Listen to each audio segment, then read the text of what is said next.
What's up, Survivor fans? Episode 5, Season 47. I am excited, enthusiastic, as always. I went from being like, oh, God, I got to go do a podcast with Fairplay for the next hour after this shit season in the past to, like, being completely stoked, engaged.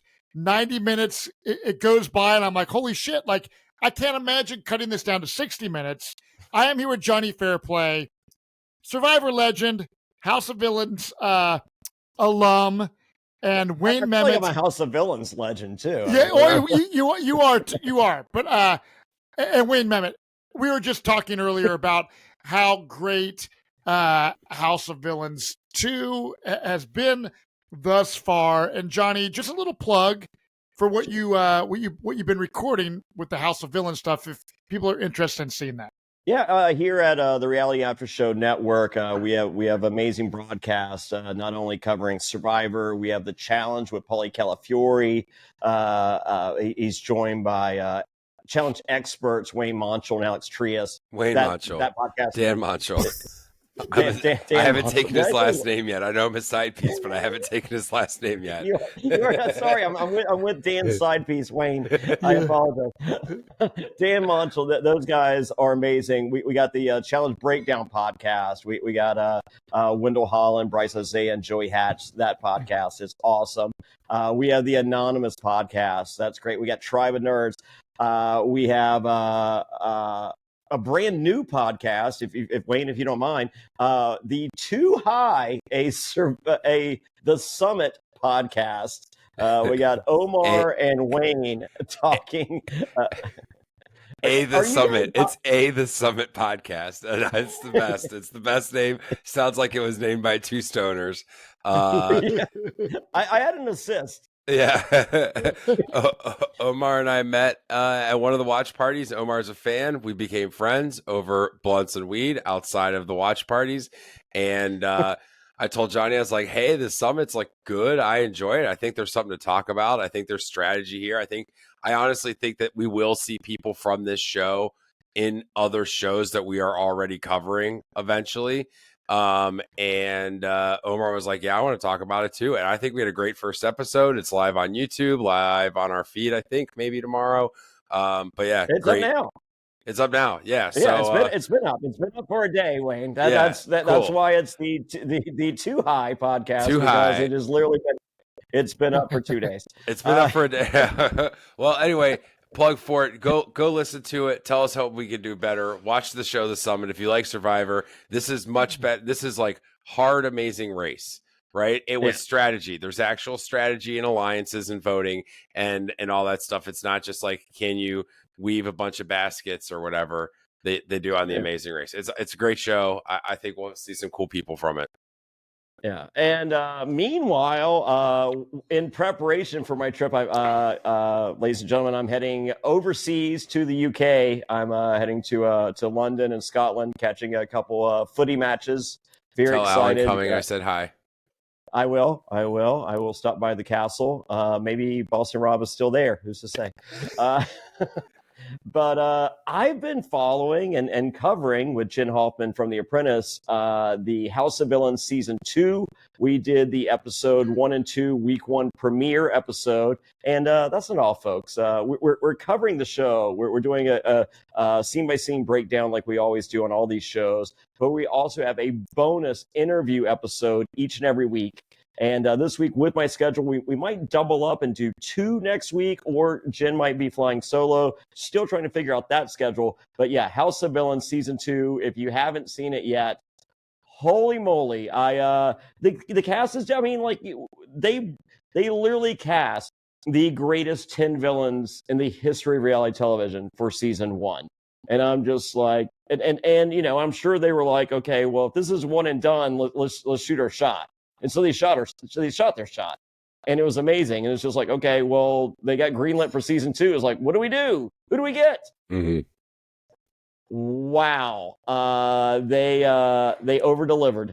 Good. Like, I'm sitting there watching episodes 1 and 2, and I'm just like, I'm loving this. And episode 3, I've only heard incredible things, but I've heard it's taken to the next level, and we are right there on par. Like, I'm stoked. This is, I told you guys when I did House of Villains season 1, this was my love letter to reality television, and these guys they're just adding on to the note, and I'm pretty excited. This is really cool stuff. But we're not here to talk about that. We're here to talk about Survivor 47, which we're all loving. Like we all dread. Sorry, folks. A lot of us dreaded Wednesday nights at 9:35 doing this podcast because some of the new era did not give us what we were looking for. Season 47, I wake up on Wednesday. Actually, I wake up on Tuesday and I go, is it Wednesday yet? Mm-hmm. I am that excited for Survivor. And I haven't said that in 3 years. Me neither. 3 years. Well, and I haven't said that. You look at like they do this with NFL football. They say like the first 4 games are the preseason, then game 5 is when you start to see what the team really is. And so with most Survivor, it's like you're really excited for the first 4. It's like excitement. It's new. It can carry you through a lot. But a lot of these, they get to episode 5 and 6 and start dragging. And this is carrying on. I'm very pumped for this season. These are real people here to play, and they're already playing this game, and it's awesome. It's fun to watch. Yeah, and production's not stepping on the game either. It seems like it's like, yeah. No. So we get previously on Survivor. We get a flashback to the Amulet of 3. Now they didn't show this in the previously on flashback, but it has been brought to my attention by way of social media, and I wish I could give credit to I want to say Pittman, maybe, I don't know, whoever it was. I think it was whoever it was. Thank you. So when they give the breakdown of how the Amulet of 3 works out, it shows the 3, Andy, Teeny, and Caroline. And they're like, if you work as 3, if you're all there together and you work as 3, the amulet works as 3. If it works as 2, and it only showed, I think it showed Teeny and Caroline next. And then it's like, and if it's just 1 remaining, they can use that. And it just showed Teeny. Oh, maybe foreshadowing. Well, all I know is it's night 8 and Teeny feels like she's been bamboozled, betrayed. I love the word bamboozled. I do too, and I love Teeny. Teeny, if you're listening, I love you. My wife Tess and I, he is listening.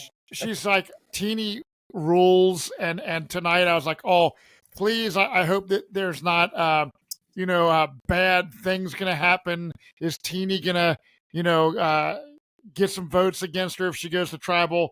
Like I said, I love her. There's so many other people, Johnny and Wayne, that I love on this season.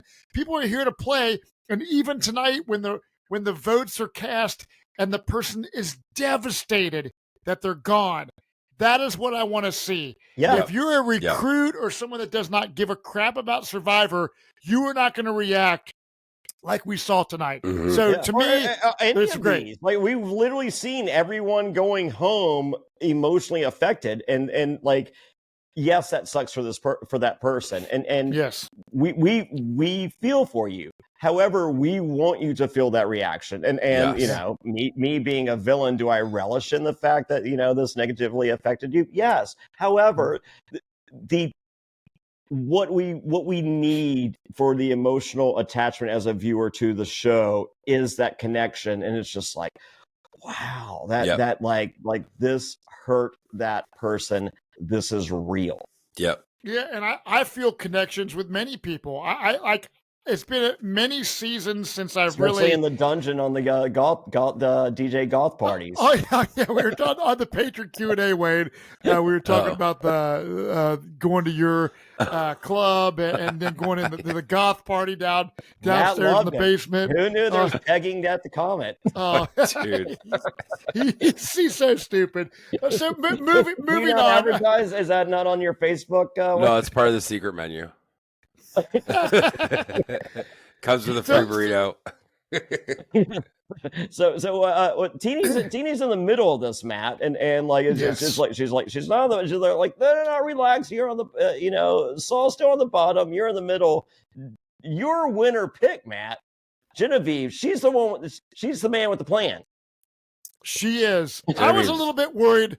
The first couple episodes, there was like literally zero confessionals except Genevieve talking about aquarium fish that Rome was catching, like your friend Rupert there. But then Genevieve came alive last episode. Are you using the term friend loosely? Yes, I am. I use the term Rupert loosely. Genevieve's killing it. Yeah. So, Genevieve had the plan to vote out the threat, which was Kashan. She said, I knew that's the kind of guy that goes deep into the game and he dominates. So get him out now. Playing GameBot, finding other GameBots to play GameBot game. That's exactly why Sam and Sierra, their best move tonight was not to get rid of Andy, but was to get rid of Annika. She is the same type of player of Kashan. It's the same vote. They did the exact same thing the other tribe did. And it's get out somebody that actually could organize something against them later. Whereas they don't believe that Andy can do that. Andy thinks he's 30 steps ahead of everybody, but he's really 10 steps behind. But Wayne, Andy watches this podcast. No, I love Andy. Listen, I'm rooting for Andy. That he is. I'm rooting for Andy. I'm rooting for Andy the same way I root for Jake. I want to see them go all the way. I love to see Andy, and I think he's playing some smart game, but I think he thinks he's further ahead than he is. Yeah, I'm not rooting for Andy to go all the way, but I'm rooting for Andy to fuck up someone's game. He will. He did. He fucked up Annika's game tonight. Yeah, but I feel like there's more games for Andy to fuck up. Oh yeah. Sam and Sierra's next. Anyway, for their game and what they're playing, they think he's just all right. Well, all I know is, as far as since we're on the topic of Andy, I was actually impressed by some of Andy's confessionals tonight. Oh yeah, I think Andy is entertaining the shit to have on this season. Absolutely, because I love to rag on him how shitty he does in challenges, how clueless he is. But I tell you what. From a strategic point of view tonight, there were some parts that were kind of I was impressed. I got to give credit where credit's due. Andy falls upwards. Yeah. And I'm always for anyone falling upwards. Yep. Yes. So because in real life, we all fall backwards. That's how life works. So to see someone to slip on that banana peel and go the other direction, you gotta. I mean, just that little speck of a heart that I have. I'm just like, oh my god, how cool is this? So, and I know there's plenty of Andy haters out there, but if you could take a step outside of yourself and just be like, look, man, I'm more than positive a lot of shit has not worked out for Andy in his life just based on what we've seen on Survivor so far. Yeah. So to see this guy catch a break. I think it's great. I think it's amazing television, and it's heartwarming for villain or not, just anyone that just you just see bad break, slip forward. Mm-hmm. That is really cool. I like it. I love it. I think it's just one of those things that if because there's so many compassionate and tribalistic viewers that once they dig in, they're like, I'm on this tribe, I'm on the anti-Andy thing, or whatever, that they can't appreciate something like that. And those little moments right there, love Andy, hate Andy, I don't care. You got it. It's just how cool is that? That one moment. Whoever hates Andy can stop listening. There's no reason. No, stop. I'm just kidding. We need the viewers and the listeners. I'm just kidding. No, keep watching. Just stop listening. Close your ears. Because Andy's great. I love him. He is a lovable doof, and the same way I liked watching Jake. It's the same reason I like watching Andy. I want to see him be successful, and his little heartwarming speech where it's I want to go from a me to a we. It's oh my god, dude, come on, what a great line. That Mito Wii was, I was just like, oh, like this right here. When everyone was, when we're stock buying on episode 1, we're sitting there at the premiere, everyone's done with Andy. They're like, sell, sell, sell. I'm sitting there, I'm like, I'm buying all the Andy stock I can get. Good Andy episode. Well, I tell you guys this. When we saw the season, like I guess it was last season when Banu, I'm like, God, Oh yeah, I can't wait for this guy. So I feel like Andy is like they're editing him as this doofus that sucks in challenges, but we're seeing this transformation of him. And I just feel like after the Banu stuff, Andy is just a refreshing breath of fresh air for this type of player you kind of feel sorry for, and now you're rooting for. You know what I mean? I think Banu was the perfect setup for Andy. Mm-hmm. No, I think we saw Banu. We wanted to put that Banu tag on Andy. And once again, episode 1, I'm like, not so fast. Yep. And everyone's just like, fair play. You don't know what you're talking about. And I'm just like, I just feel it's differently. The music was different. Everything, as I said, I think Andy's going to do some horrific stuff coming up. I don't think I think the Andy story is going to be like this roller coaster.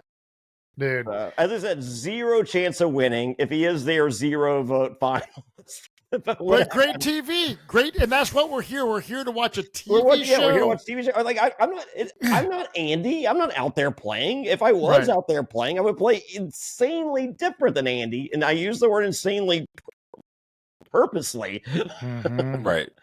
Yeah. Well, now it's time for the reward challenge, real quick. The Trust is Broken with Rome by Teeny. And I was, and it's just like, okay, well, this is something to take note of. But then we have the opening credits, and I'm sitting here watching, all the people that are still on the show, that were voted out of the show, and I'm like, wow, some chick named Caroline has been added to the cast in some sort of twist. Yeah. Because Jeff said there's a twist, and I was like, oh, they're adding some girl named Caroline apparently. I feel the same way instead of Tessa. She's like, who is this person? Sorry, Caroline. I say in jest. And apparently, you're one of the amulet people that I don't remember being a part of the amulet. I just feel that there's so many big characters. Like I think Rome. I think Teeny. Right. Caroline standing beside Andy and Teeny. It's very hard to see her Caroline. Yeah, so there's nothing against her. They're both like, look at me. Exactly. Yeah. So now we're at the reward. Go ahead, Wayne. Go ahead. No, I was going to say reward challenge, which is cool. Everyone's walking into the challenge. They see 2 colors.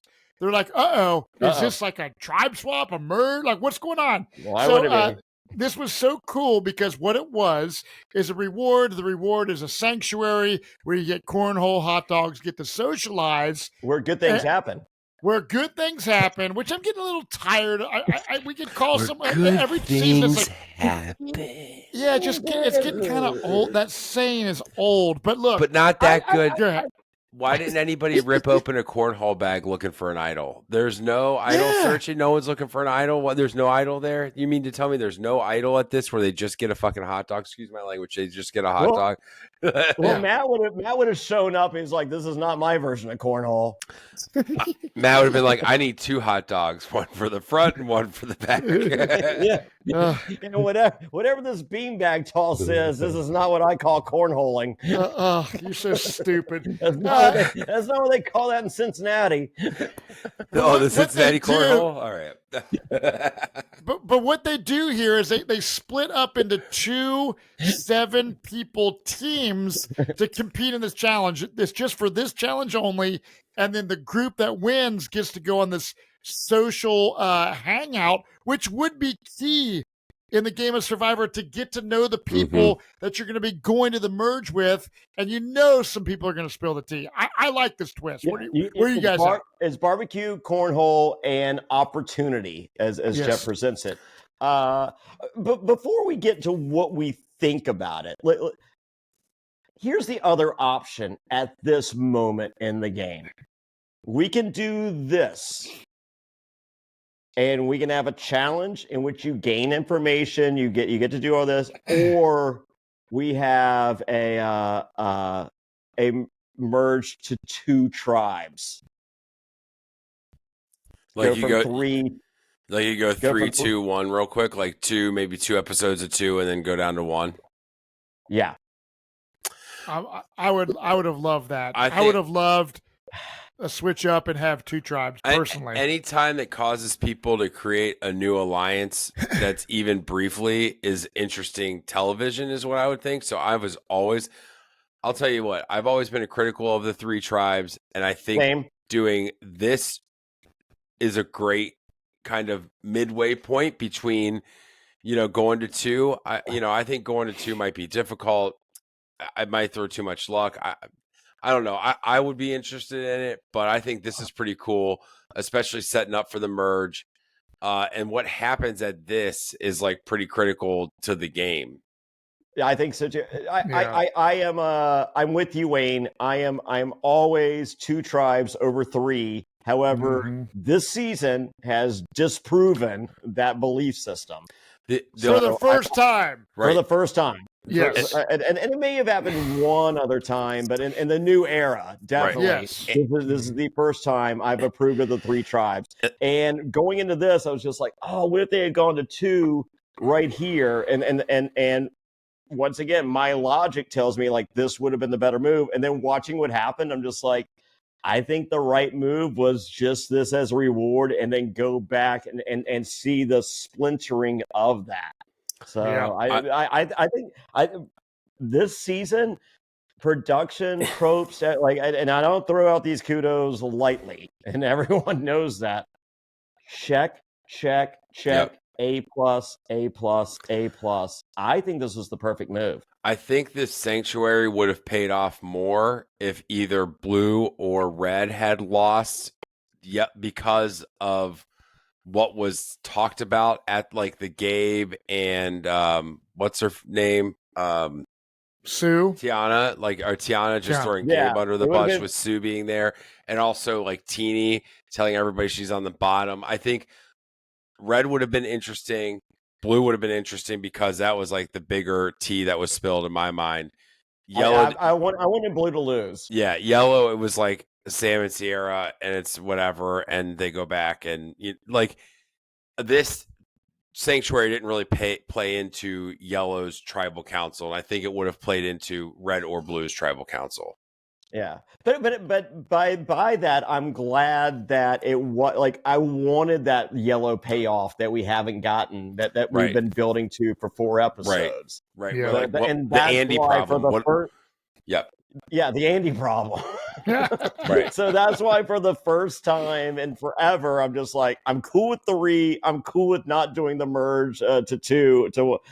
So I'm just like, they guessed correctly. I'm not giving them, 100% credit. It's just like, oh, we knew the whole time what this person, So no, they got very lucky that everything shook out the way it did. Yeah. But the way it shook out, this is absolutely perfect. And I wanted that Andy problem to be resolved before some kind of split.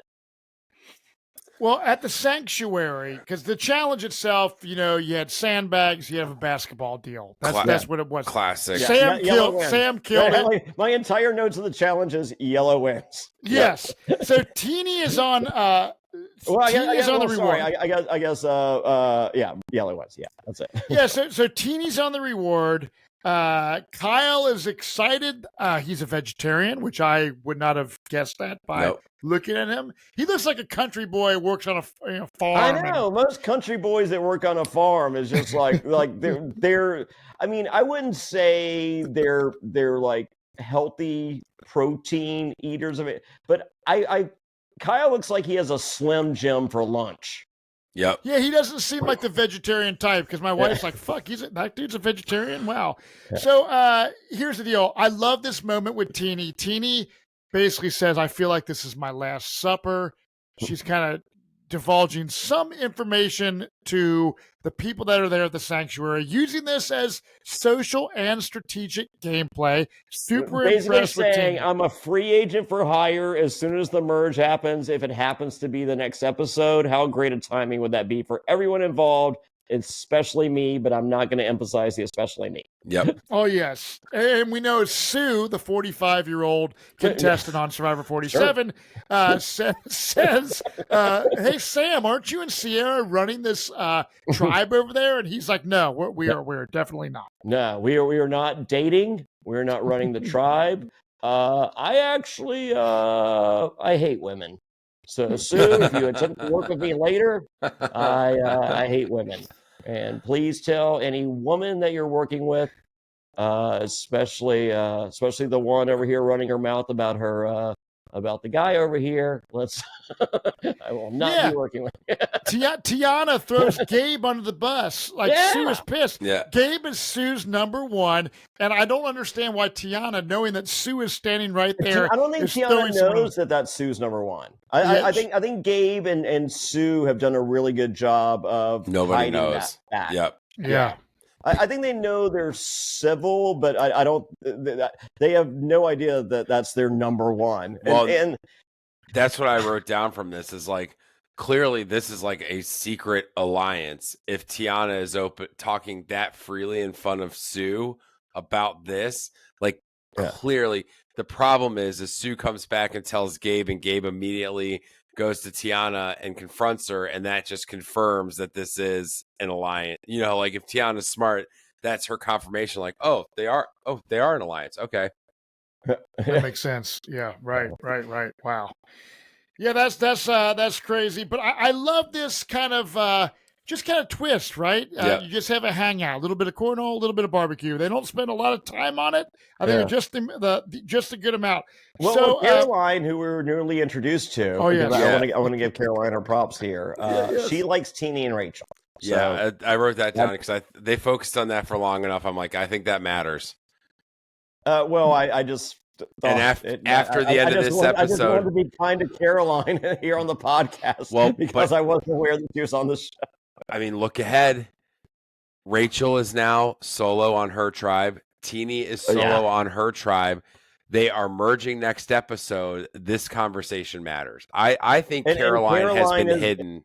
I think Caroline's been hidden. I don't think she's been forgettable. I think Caroline's been hidden. I think kind of like Genevieve was. Well, because Caroline and Sue are a huge alliance. I think this Gabe, Sue, Caroline thing has a lot of legs to it. I think Gabe and Sue have a lot of legs to them through this game after this episode. I'm like, for people that complain about purple edits and all this, I feel that, like, if you're right, Wayne, if Caroline has a second half to be played, I think they've done enough to give you a little hint here, and just like Rachel with the rice, that we've given a little hint there. I mean, Rachel is Kelly Wentworth's favorite player on the season. I love Rachel. Wow. Rachel's super smart. I think Rachel is going to go far. Yeah. So I love the like, as I said, I don't consider it purple. I was making fun earlier, Caroline, in case you were wondering. But I love the sprinkling of this, giving these, because we haven't had this massive gameplay in the first half of the season in any of the new era, to be honest with you. Like, it's literally been boring or sad stories. And it's like, oh, this is painful. It's been just gameplay, big characters, great moves, like all this fun. And the sprinkling of these other characters that were just like, oh, they're nobody. I think you're right, Wayne. I think the edit is the best edit they have done in years, potentially, if the second half of this game is the Caroline game, the Rachel game, and the Genevieve game. Right. I think that I am for that, because why shouldn't everybody get on TV? I mean, they all signed up. Right. There's some great players. That's what I'm saying. There's great players like Genevieve, who is invisible, who became like, wow. Yeah. I think Caroline and Rachel are going to have great futures ahead. That's why this season is so great. Well, so gameplay dictates the amount of airtime you get. However, but even with that gameplay, you can still like as I said, editing wise, this might be the best season since, as Rome told me and others, it's that 7th season. They that 7th season every time, either Pearl Islands or 17 or 27 or David versus Goliath or now 40 several. That 7th season, they just figure out the characters and how to tell the stories with so many characters. Mm-hmm. I agree. Rome says, look, this is the worst feeling in the world. He is so bummed that he's not at the sanctuary. He's hungry. It's the worst day of his life. It is. And Rome last week was his birthday. Oh, yeah. Wow. Happy birthday, Rome. Happy birthday. Whenever this was. I feel like this episode is like Rodney's birthday for Rome. Dude. Well, here's what I love. I know Rome and Saul have had this like just tumultuous relationship of arguing, and Saul's at the bottom. But I see Rome and Saul go talk, and they're talking about Teeny and her amulet and the relationships that she may have kind of formed at the sanctuary. So look, I like the fact that these guys are talking. You love Saul. Like other than Genevieve, your winner pick. You're split. You really wanted Saul to be your winner pick, and we're I don't. And you didn't love the bullying last week, but but like I was just like, hey, maybe if Roman, you're just like, oh, I want to see this. This is the most short-lived alliance I've ever seen in the history of Survivor. This is literally, and it wasn't even Saul killing the alliance. Like Saul's just like, all right, I'm all in. Like he's like, I'm a great salesman. This is what I do. And and I talked to Rome, and he gave me some valuable information. I had no clue what was happening. I'm a good person. Dude. I just want everyone to know I'm a good person. And I'm just like, all right, Saul. Fast forward, Genevieve's just like, yeah, you're a sucker. Yeah. I'm just like, oh no, Saul. Here's the deal with Saul. Like I just think he's genuinely like a super nice dude. Mm-hmm. He's on the wrong tribe. Yes, so I think he has a lot to offer, but there's so many big players. But I do like that we see a little bit of like Rome, and I'm like, well, Rome maybe he's not that bad. Maybe this is like a brotherly kind of thing going on. But we see then Rome saying, look, I really don't like, I'm not real tight with Saul. But Genevieve here, she talks about how the scales are tipping. She's kind of seeing like certain things go a certain way. So I'm loving the Genevieve. When did Genevieve get a jive accent? Scales be tipping. Dude, Rome's in trouble, man. I don't. Rome is in trouble, but Rome's in trouble. Genevieve is correct to point out that Rome is playing like you play when you lose an immunity, not like you play when you lose a reward. Right. And that was a fatal flaw for, like, it may not hurt him. But Rome, I'm talking to you because I know you're a student of the game and I love you. Yes. Rome, when you lose a reward, you eat the loss. It sucks. Mm-hmm. You eat it. Like if you have a grievance, you air a grievance, but you don't play the game after a reward. No. The game is played after an immunity. Mm-hmm. There you go. I know that's a tighter schedule. I understand all that because you're like, hey, oh man, you had 3 days to figure that shit out. Got it. But even in this condensed schedule, there was a reward, and then there is a day to play that game, mm-hmm. and you guys are used to playing that game after the immunity. You playing that game early is nothing but red flag city. Yep. So now, after commercial break, we go to Andy, Sierra, and Annika trying to fish with this big giant net that Wayne. Did you say it's meant for a river kind of style fishing? No, it's not. I am no fisherman, but that seems like something you drag across like a closed piece of like a narrower piece of water to get the fish coming through. I don't know too many fish that swim on the beach. Like there are some, but that. No. I watched Naked and Afraid. So there's a big net. You cast the net and then you pull it in. It's more suited for a lagoon. Gotcha. Yeah, but there is an actual strategy to it, and they're literally like. Remember when you were a kid and they had the parachute in gym class? Yes. Yeah, that's literally what Andy and and Sierra and Annika are. No idea. They're doing the parachute in gym class with the kickball.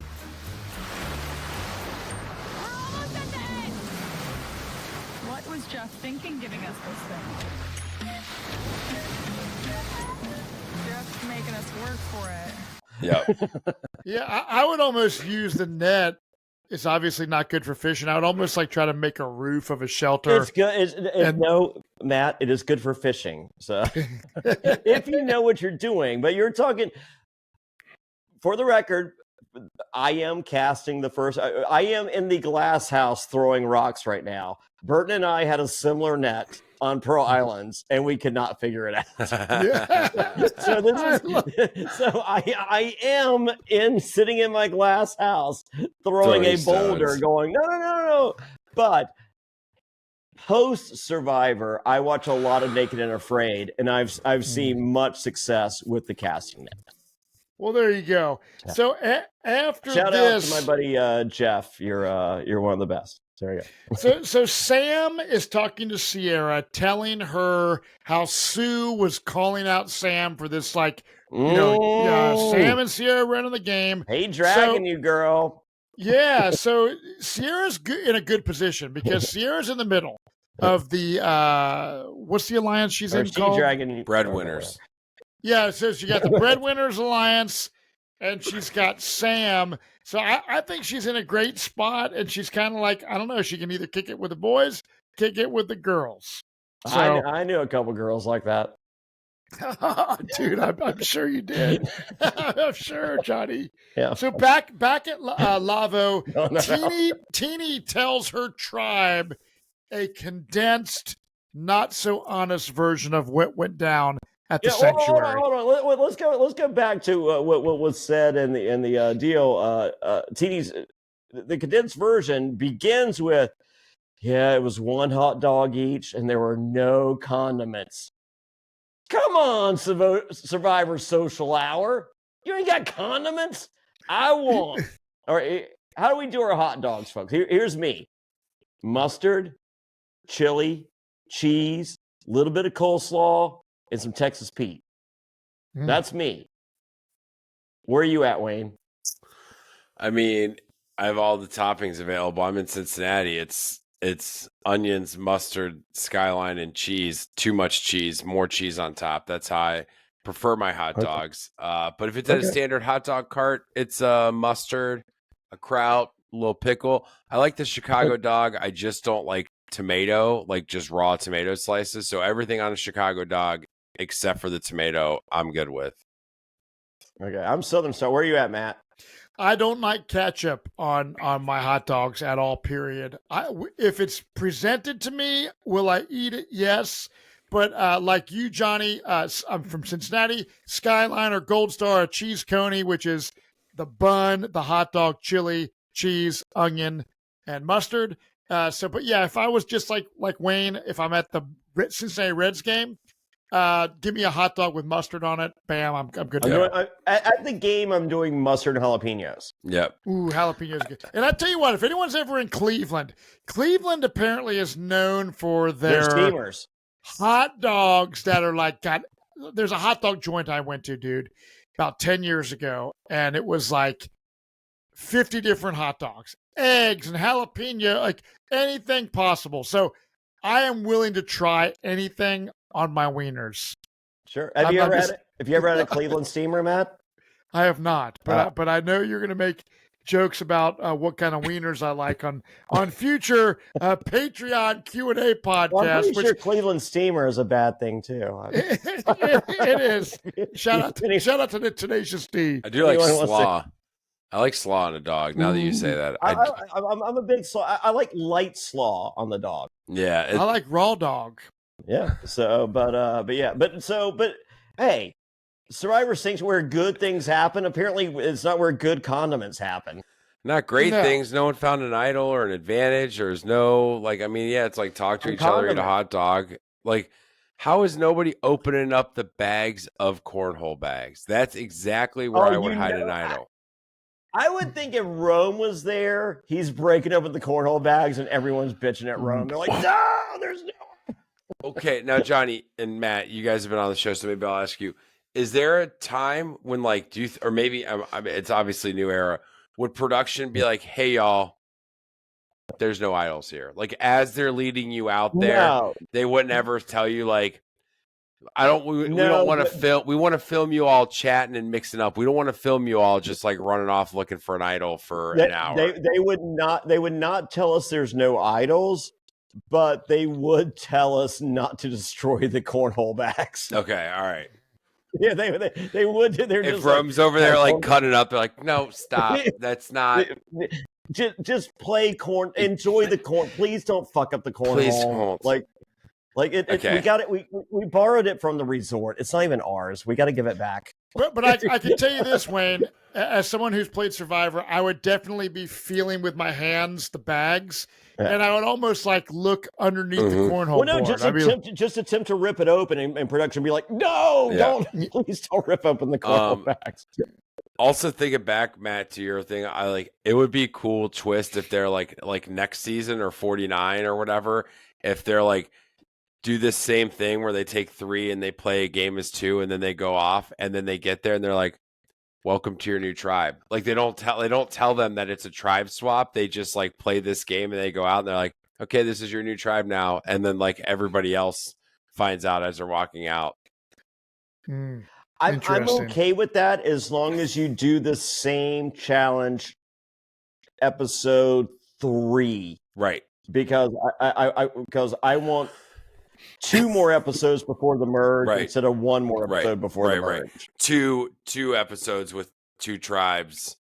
Yeah. And then episode go into the 3, merge. we do the twist. Yes. Yep. Yeah. So So, when I saw next time on Survivor, it's the merge. I'm just like, okay, well, this worked out. I don't need the 3 to 2 for 1 episode. Right. So Rome is annoyed that Teeny didn't come back with a super amount of information. Although she did get information, she just didn't kind of divulge everything to Rome. Matt, it's Rome's worst day ever. Dude, it is. So, I mean, in the history of Rome's life, there was this one time he got a C+, and then today. I know. It's Dude, tough. yeah, it is terrible. In Rome, he gained some points for me tonight about how emotional he gets. We've seen a lot of emotion and passion in these players, and I think that's what subconsciously we are loving about these players. They're playing the game with passion and commitment to kind of win, and not for Sia money. Yeah. I mean, come on. This is big time, and seeing the gameplay is what we want to fucking see. You nailed it right there, Matt. Like what Rome is doing, and for everyone, there's plenty of Rome haters. I mean, they're all hitting me up on social media and all, and I get it, and I love that you hate Rome. Yeah, that's wonderful. Because I love Rome and I don't want Rome to go anywhere. No. But to see him wear his heart on his sleeve, whether it be for good or bad, bullying or bothered by a loss. Yes. That's the player I want. 15 play. Well, I take that back. I want like 4 per season. Yes. But I know what you're saying, dude. Yeah. So, but I love that about Rome, and for anyone that doesn't get that, just once again, take a step outside of yourself. You, for a second, you might not like Rome, but do you understand that you're loving the season because you're seeing passion from someone? Right. Yes. You're seeing passion from a lot of people.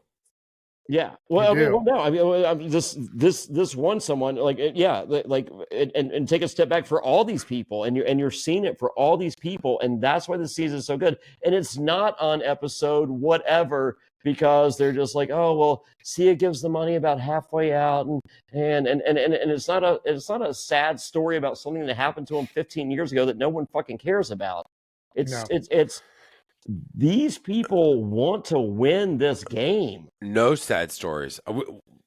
No, we don't have any. We have no sad. There's no 5-minute breaks about how their dad got cancer when they got 10. It's very sad. I'm very sorry for your loss, but that doesn't have any unless it's like a a challenge where you have to talk about your dads or whatever. Like, I mean, there's no reason to bring it up. Yeah. And I've said this to you guys for many, many seasons when it was like we were talking about Black Lives Matter and trans stuff and all these social things going on. I think the timing was great for that. It was, but I think now the reason we watch Survivor is we want to get an escape from what we see on daily social media. The world is a crazy place. So to get back to like a 90-minute television program where every one of us can like just focus on like gameplay and strategy and kind of, you know what? I like this person and I can play like this person. I think they're doing a phenomenal job. And like you said, Jonny, it was a time and a place for what happened in our culture from COVID to now. But I feel like we always talk about Australian Survivor, Jeff Probst is finally getting it and getting everyone what we want to see. And that is people playing Survivor. Looking back on seasons 41, 42, 43, I'm like, you know, as much as gameplay, you know, versus this version, you know, I'm glad 41, 42, and 43 exist. Yeah, me too. So I think it was I shockingly, I was just like, oh, what is he doing? I think we needed that right then. Mm-hmm. And once again, you watch we made it through those moments, and I think a lot of us for the better. I think we're all, there's a lot of people that are building one another up.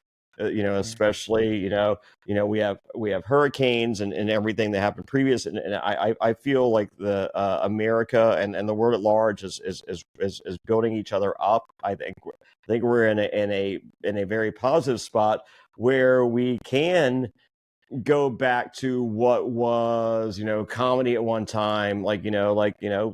Dave Chappelle, I thought was the funniest motherfucker on the planet, and still could be. And he's just like, I like making fun of motherfuckers. Right. Yeah, right. and I love when people make fun of motherfuckers. I think, like that's funny. And as a result, we're watching the emergence of back in the day, South Park and all this other stuff used to be fun and funny and all those things. And 2024, I sent Matt Bischoff Kill Tony this week. Matt Bischoff, do you love? Oh yeah, dude! I'm watching this shit. I've been like the most busy ever at my work, but I'm like, I get a message from you, bam. So I pause for a minute and I watch it. I'm like, holy shit! This is what I fucking love. Yeah, I love the fact that you can talk comedy or roasting, or when you're making pegging jokes, it's funny. Like, you can't get offended so easily about shit. And I feel like everyone started becoming offended by fucking everything. And then the people that were comedians were trying to hold back because they didn't want to offend somebody, and they stopped being funny. Canceled. Yeah. So just like, let's just all have a good stopped time. Being funny, or they got canceled. There was no in between. Yeah. So if anyone's followed, Jonny and I for the last 6-7 years of us doing the podcast, and then Wayne joining, we love all people. We're all about the, people of color and the real casts that we're seeing on reality TV, where it's diverse, like the real damn world. We love that.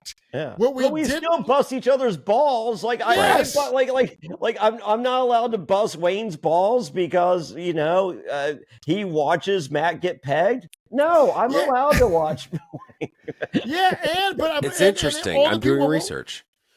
But when we're making fun of Andy for being shitty at challenges or being blah, blah, blah, it's all in good fun. When Jonny and I met Wendy Diaz-Twine, Reem Daly, whoever at different charity events, the people, like when you meet these people, they're so wonderful. And Survivor, I'm always a big fan of Lynn Spillman, but Jesse Tenenbaum has put together a great cast of players that are playing the game. So this is why Survivor's on in 2024, and so many other shows have failed. Yeah, we love you all. That's why Matt and I continuously for years we thank Lynn Spillman and Jesse Tannenbaum for casting our future friends. Yes, Yeah. exactly. Thank you. Thank you. It's Jonny Fairplay, reality TV icon, Survivor Hall of Famer, and I'm talking today about WorkMoney. WorkMoney is a non-profit organization that focuses on lowering costs and raising incomes for all Americans to make American life more affordable and American families more economically secure. They provide products, services, perks, benefits, tips, and tools to help members improve their financial lives.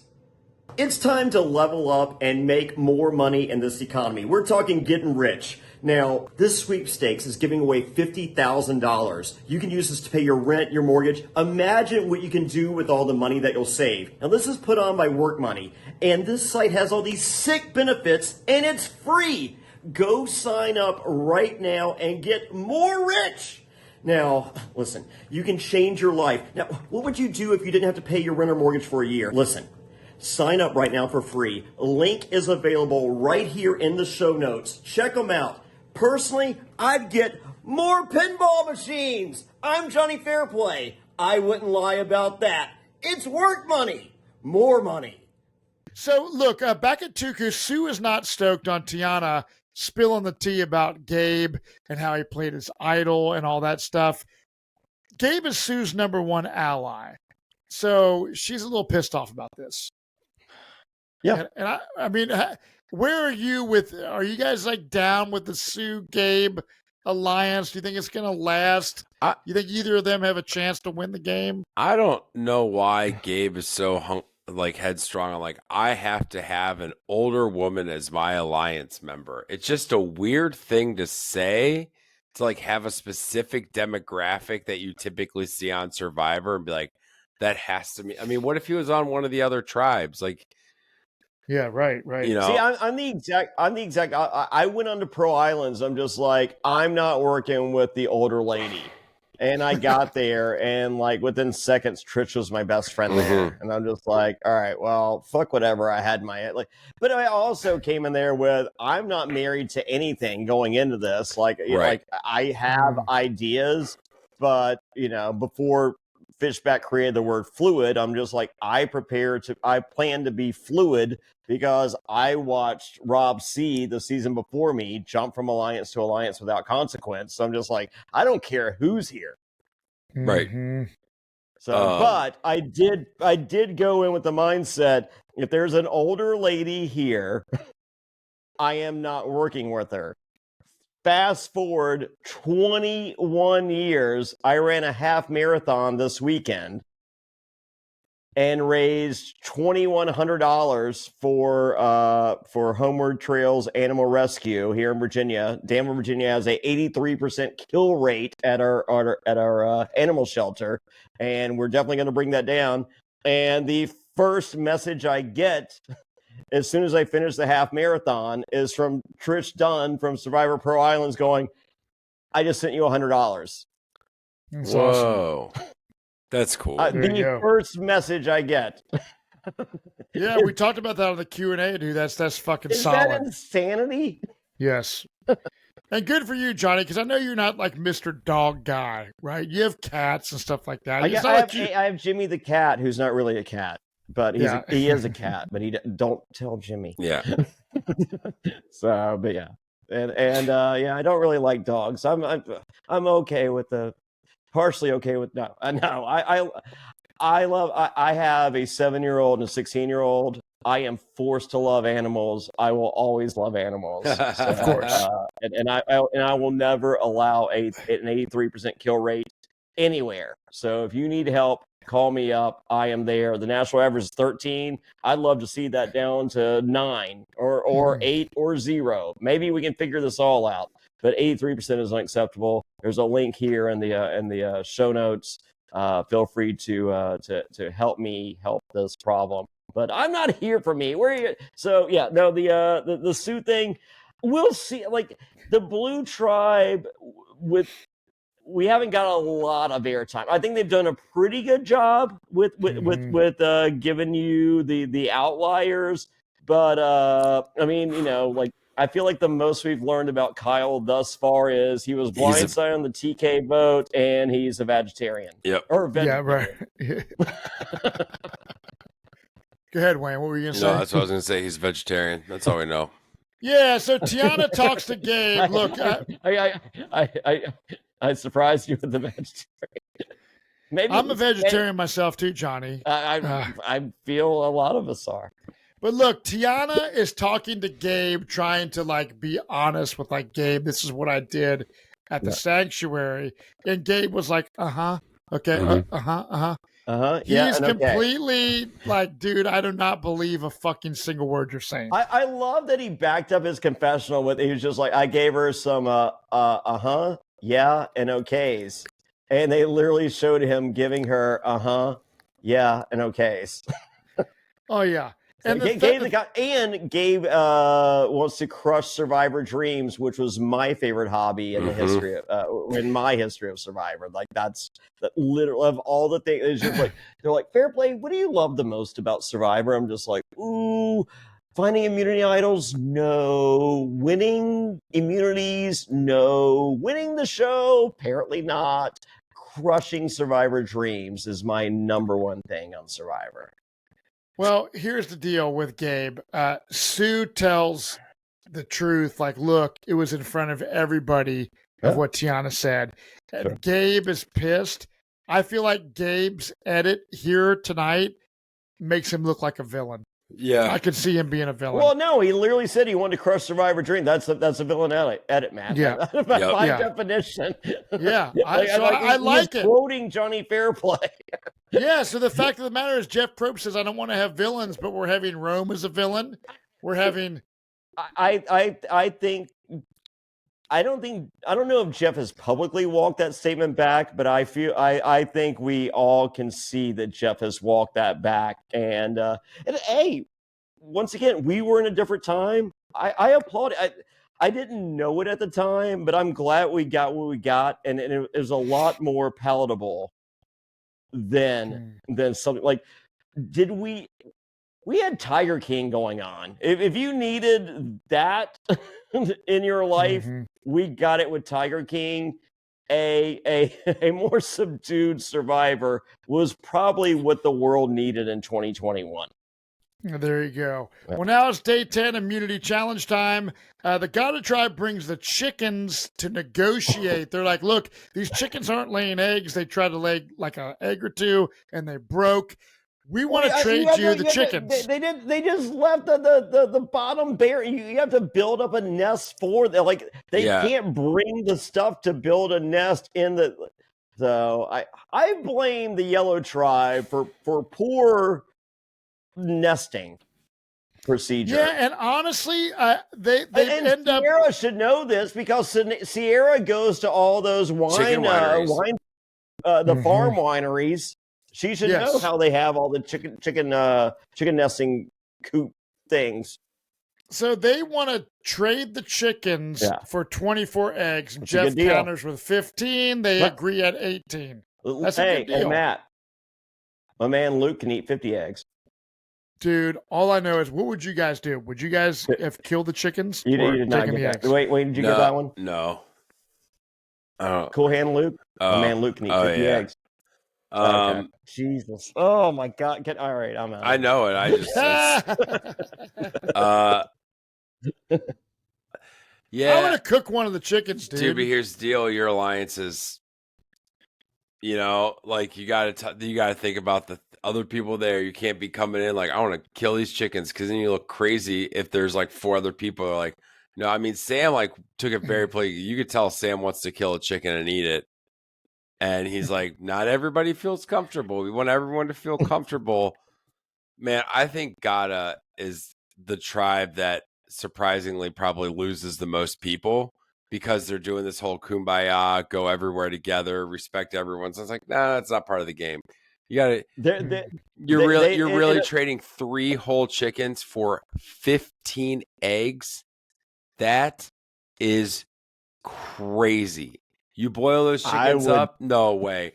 You boil the chickens up. You get all the stock, you roast it on the fire, you get the stock. I mean, dude, there's so much in there that can fill you up. That chicken stock alone will fill you up.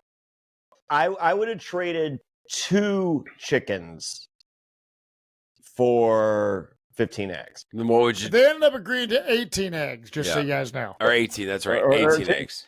So I would have traded 2 for 18. I would have traded. Ooh, I don't know. I would have eaten the chickens. Me, Yeah. like I'm a chicken guy. I would have too, but look, Right, Matt, you're married to a vegetarian.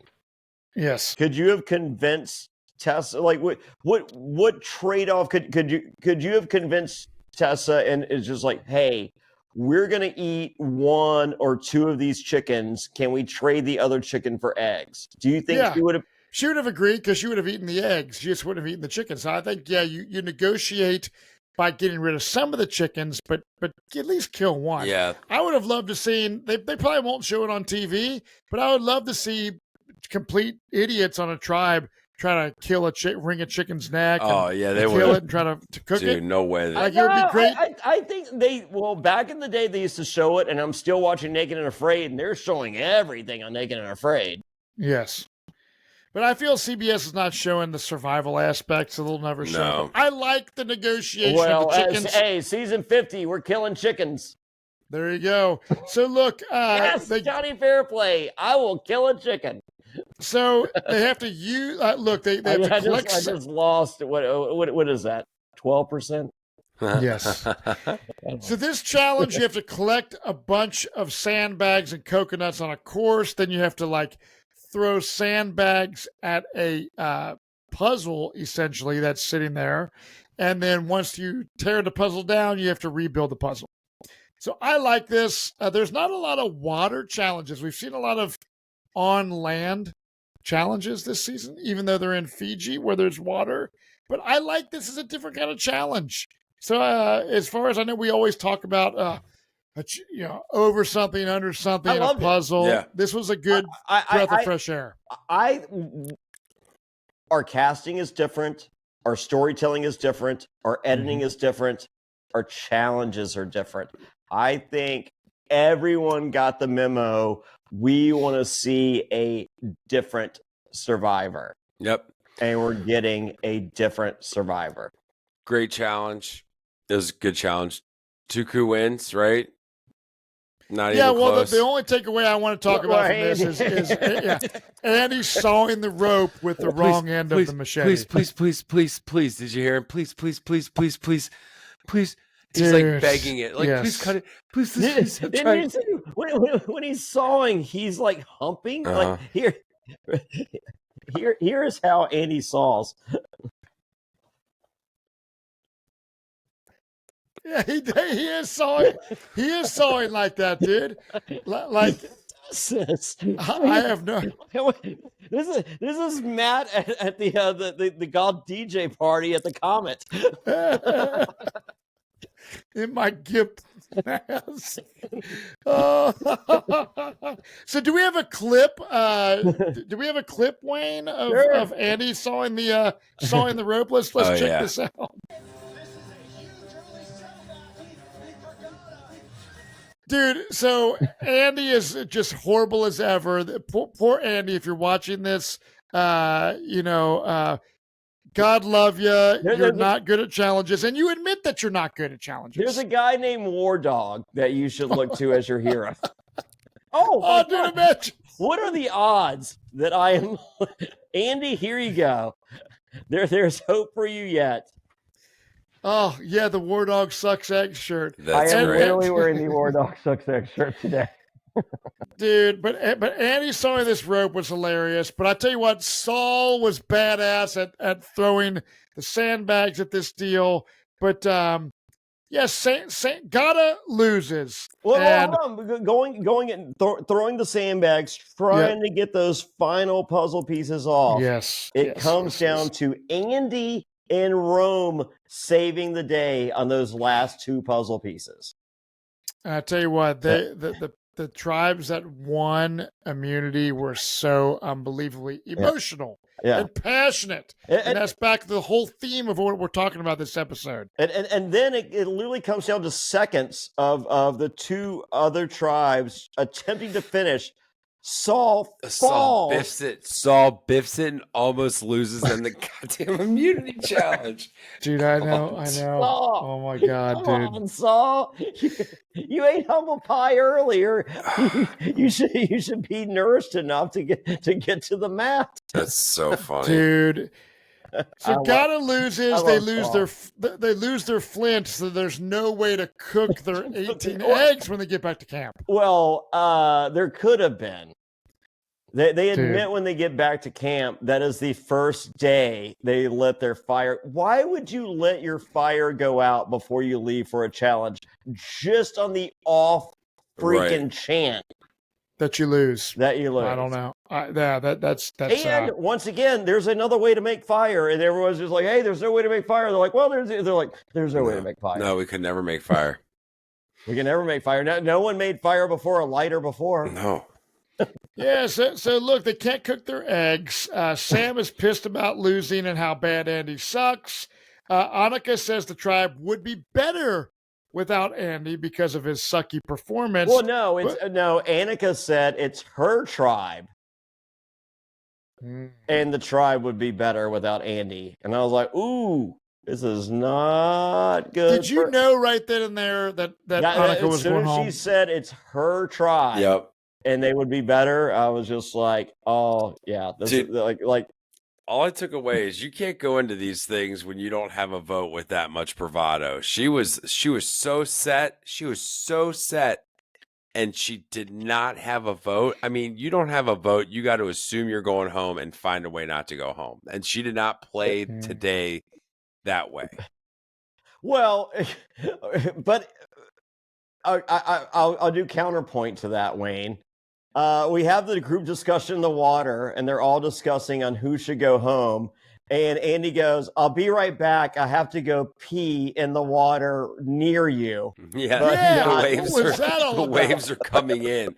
Hold on, I'm gonna go over here and pee where the wave, like out a little bit further, and the waves will just wash it over you. It'll be diluted, but you're gonna get pee on. I'm gonna pee on you guys, just like vicariously. Why do you tell? All right, Wayne, Matt, you're there.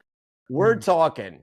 You're peeing and you're just not telling anybody, right? Exactly. I mean, I'm scooting far enough away that I'm peeing right now. Yeah, I'm scooting far enough away that I'm not like peeing on Sierra, who I'm standing next to if I'm Andy. But I mean, yeah, I'm peeing. I'm just gonna let me wade over this way a little bit. Yeah. It's like, whoa, who's riding the waves today? All right. Well, you can tell. I will confess, I have peed, I've brought jugs down and pissed during a you wouldn't even no. We're here at the immunity challenge, and I pee. No one even knows. I've literally peed on the podcast before.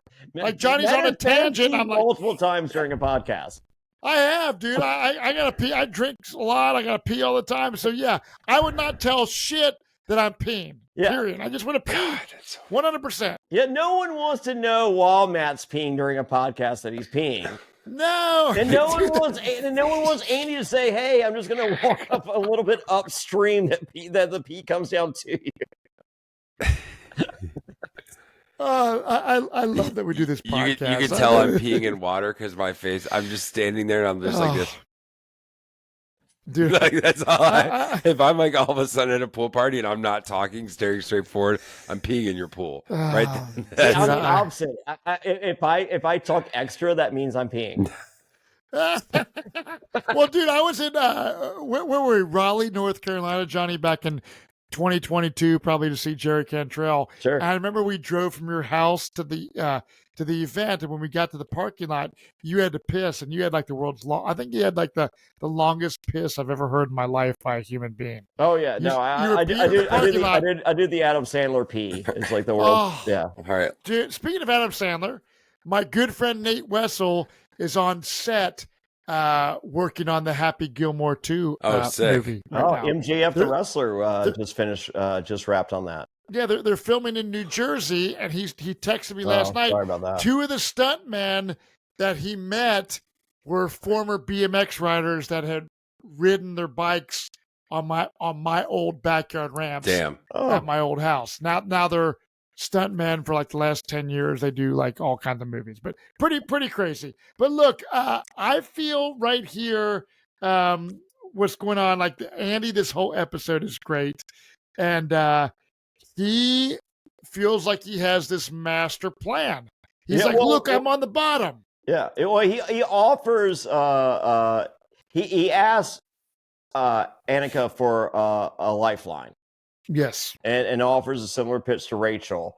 And he's just like, he's playing very vulnerable. And he's just like, I feel like they're going to come with a counter plan and they're going to offer somebody else, but it's good. And as predicted, and here's the footage. They do exactly what I expected them to do. They're giving me a fake plan. It is the name that I expected, Sam. Yeah, I'm in. I was very well prepared for that because I set it up. I set up that conversation. They don't know that, but that's exactly what happened. And as predicted, Andy is given the bogus Sam plan. And I'm sitting there, I'm just like, Andy is great at this point. Is there something that's going to happen to tell me something different? Because I was a little worried here because this went a little too, like, everything is coming out Millhouse for Andy. Mm-hmm. I love saying that. Right. Yeah. But I mean, yeah, he's like the lovable goof. I think that the people that he's playing with right now see Andy as a goat. Yeah. I am not saying that Andy is a goat. I don't know that his game's going to go that way. I'm saying that right now, I believe that Sierra and Sam view Andy as the GOAT, and they don't think that that Annika and Rachel will be GOATs.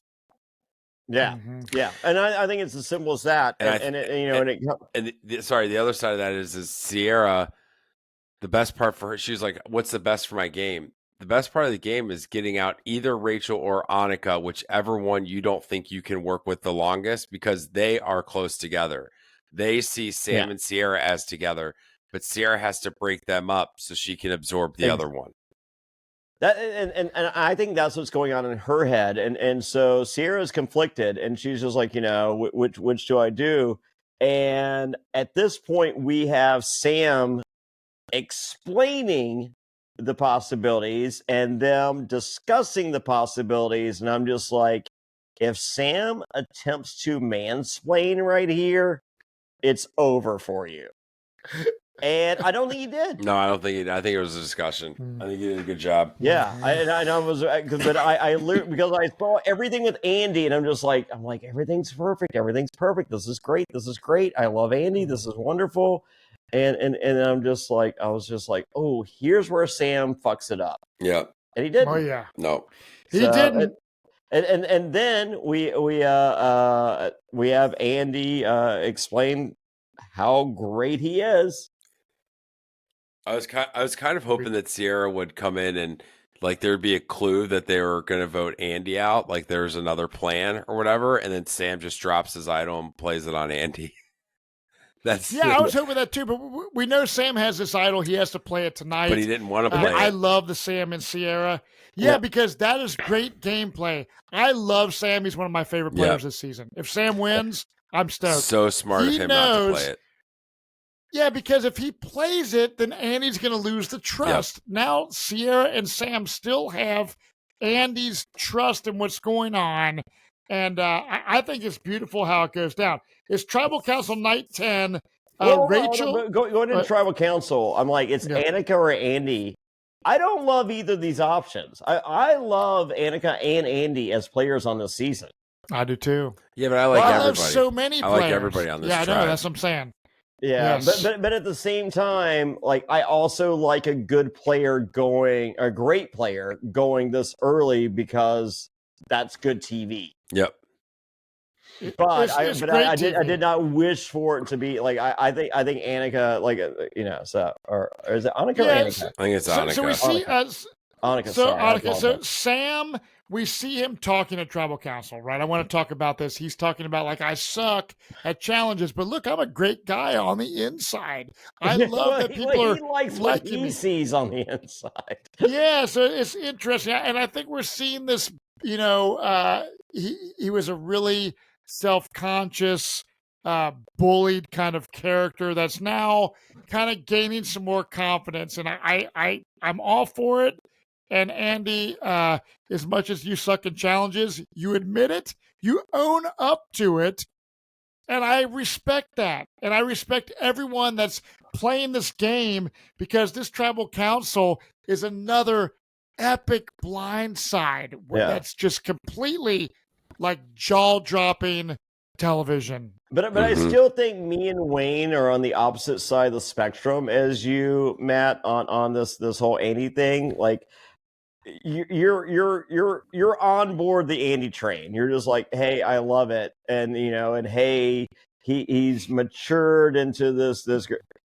Wayne, are you're with me in that this guy is still a bad guy and is going to do bad things and screw up a lot of things for.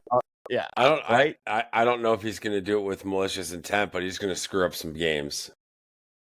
Well, okay, so you're. I think you're in the middle. I think Matt is on the good Andy side. I think you're on the he's going to screw up some stuff. I'm on the he's going to screw up stuff, and it is going to be evilly done. Yep. So, and how beautiful is that to have 3 ridiculously different views on one character on a season that's 5 episodes in. Pretty cool. Yep. We're watching, I feel like I'm watching Survivor like episode 10 right now. Yeah. Like, you know what I mean? Like, I don't feel like I'm like pre-jury, pre-merge stuff.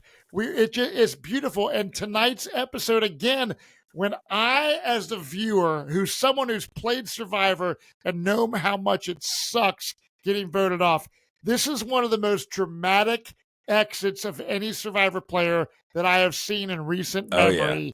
Leaving the game, they are devastated.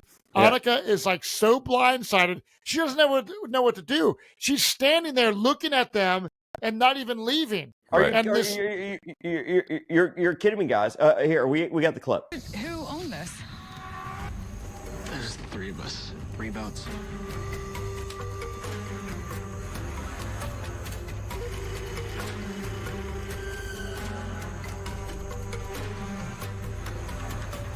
All right. Editing.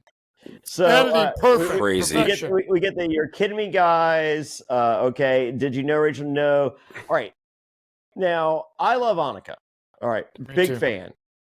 However, growing up as a okay guy that blossomed into something amazing. If you say so. For as good as I can blossom. Okay. I can predicate it a little bit.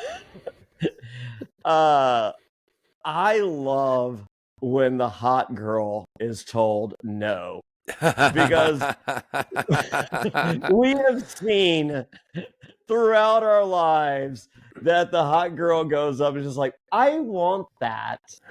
And they're like, what? It's like, I will just give me that. Uh-huh. Look at me. Mm-hmm. I'm hot. And they're like, okay. And they do.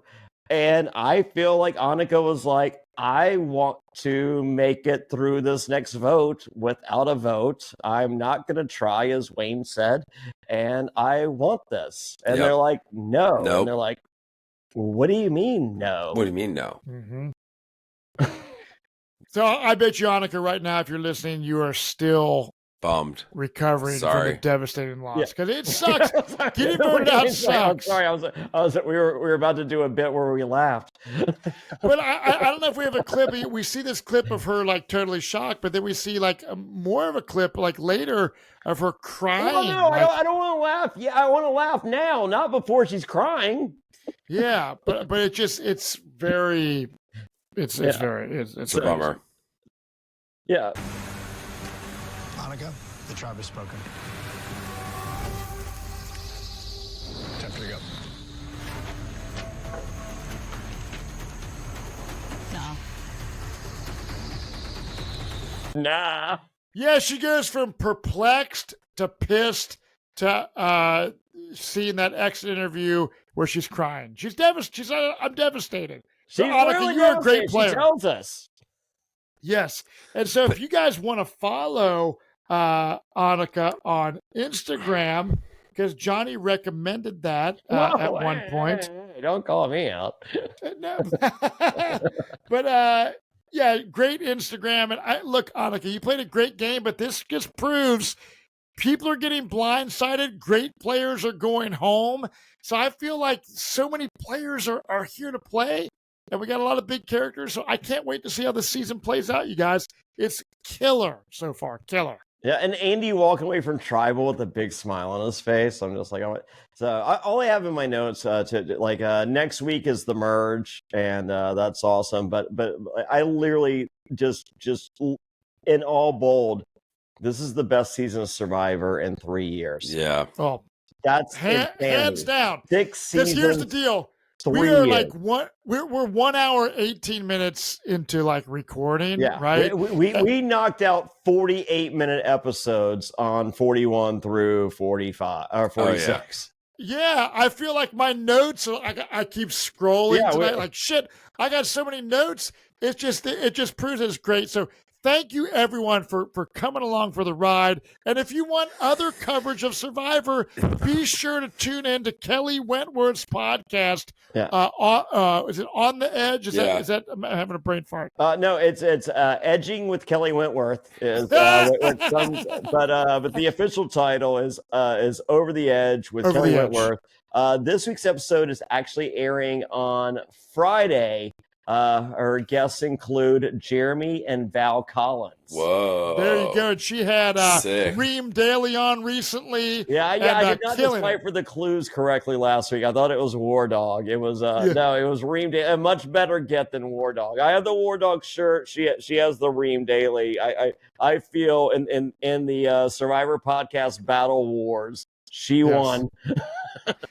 But yeah, we are here podcasting each and every week, and so much other coverage on the Reality After Show Network. And look, if you love what we do and are a super fan, we have a Patreon page where Johnny and I, and sometimes Bobby Goodsby, our producer, or Wayne or other special guests, join in on a Q&A where we shoot the shit, talk about what's going on. Johnny, where can people find our Patreon page? It's at realitypatron.com. But for those of you that hate the commercials, and some of you do, especially Wayne Memmott, go to realitypatron.com. At any, it starts at $5. Any price level there is, it's commercial free.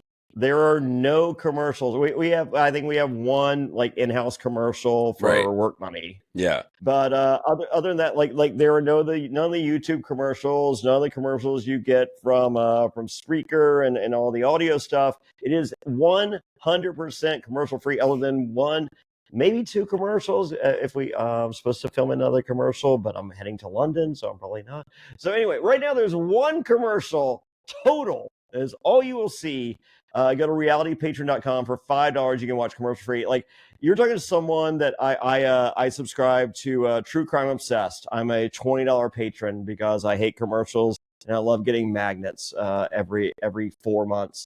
I'm a subscriber to Dateline. When I ran my half marathon, I'm on mile number 9. When I'm listening to Dateline is what I listen to when I'm running a half marathon. And it's a Keith Morrison episode. And on mile 9, he goes, my. And I'm like, oh, here we go. We got to keep. Let's get the final stretch. My is all I need to hear. So I pay $2 a day. Like, it's $5, folks. You love the podcast, support the podcast. It's $5, commercial free. You got it, audio, video, all the things. It's wonderful. Do that. It's great. And then we have I'll just give it a pitch. I just want to tag on with that. As you guys can tell, there's a lot of stuff happening at the Reality After Show. You know, we've got cool podcasts and cool people running podcasts and new stuff. And the best thing you could do is also just like like and comment and subscribe. We all know that all that stuff feeds into the algorithm, and we need to show people that you all really love it. So just simply listening to it, that's great.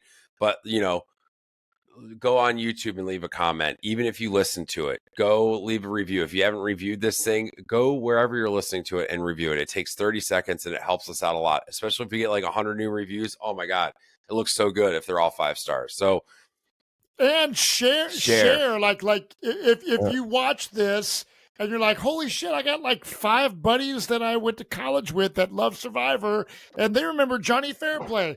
Share it. It's just like it's the just keep sharing the love, because we all love reality TV. Yep. And so stoked on all the stuff we have going on the Reality After Show Network. Bobby Gisby, our producer, all of our hosts and co-hosts. We love you. We have a killer group it's that awesome. I am unbelievably proud to be a part of. And Reality After Show listeners, we will see you next week for another amazing episode of Survivor Season 47. Cheers, everybody, and good night.